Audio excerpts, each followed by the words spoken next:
Boa noite, irmãos. O pastorado me chamou para estar contando meu testemunho de salvação. Então, eis-me aqui para a honra e glória de Deus.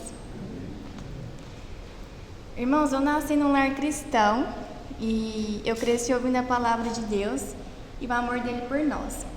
Então, eu participava das programações da igreja e ali a semente ela estava sendo plantada. Aqui é uma foto minha e da Susana Ruth, que é filha do pastor Bill e da dona Susana. Quando eu tinha mais ou menos 5 anos, numa férias de julho, eu fui para a fazenda com a minha avó. Nessa fazenda, eu fui picada a abelha e eu comecei a passar muito mal. Então, a minha avó logo me levou para a cidade. O meu atendimento ele demorou muito, porque no caminho a gente foi parado pela polícia, pela excesso de velocidade, e também no hospital que nós fomos não havia tratamento para o meu quadro. Então eu tive um edema de glote e fiquei muito inchada.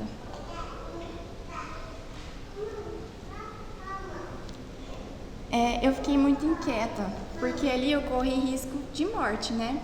A minha garganta fechou, eu não respirava. Então, depois que eu estava um pouco melhor, eu recebi a visita do pastor Bill e falei para ele que eu não sabia como ir para o céu. E ele me explicou na Bíblia e eu entreguei a minha vida então para aquele que tanto me amou. Eu fiquei então alguns dias no hospital, mas agora eu era uma nova criatura. Agora nenhuma abelha ou qualquer outra coisa poderia me deixar com medo, pois eu tinha e tenho um Salvador. Eu batizei mais ou menos por volta de 2004. Esse é o dia do meu batismo, eu coloquei uma foto minha, do meu pai e do meu irmão. Esse versículo, pois que aproveitaria ao homem ganhar todo mundo e perder a sua alma, o que daria o homem pelo resgate de sua alma, ele testificava muito no meu coração. Quando eu comecei a ler, que eu ia para a escola, a gente passava pelo percurso e tinha um muro pintado com esse versículo. Então esse versículo me dava muita paz, porque eu sabia que a minha alma era de Deus. Com o passar do tempo, então, eu fui crescendo. E quando chegou na fase da adolescência, as coisas mudaram um pouco.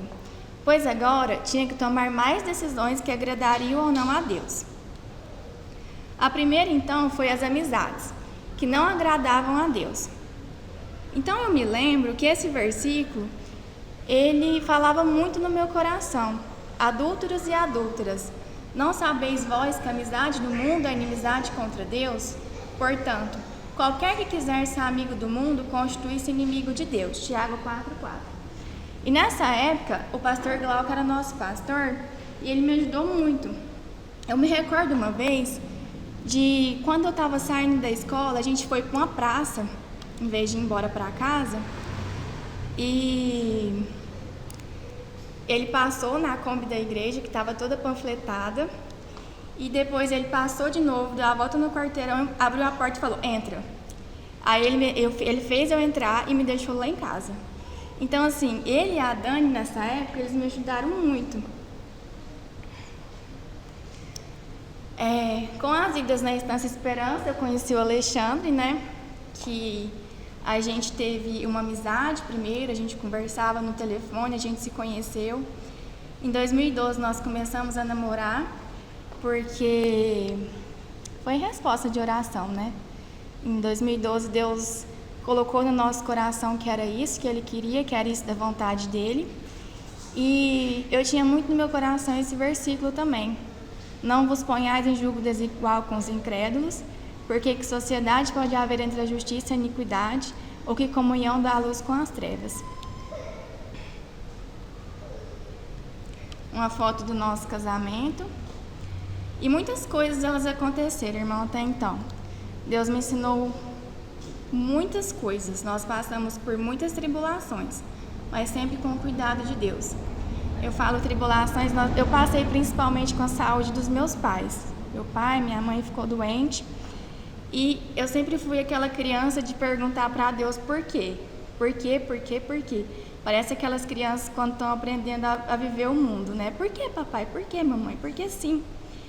E eu fazendo o meu devocional essa semana, essa frase tocou no meu coração. A incredulidade, ela não dá um passo sem explicações prévias. A fé, ela não interroga nem calcula, ela simplesmente confia. E Deus, Ele nos deu inúmeras bênçãos, né? Os meus pais puderam conhecer a Esther e são bênçãos, né? São avós maravilhosos.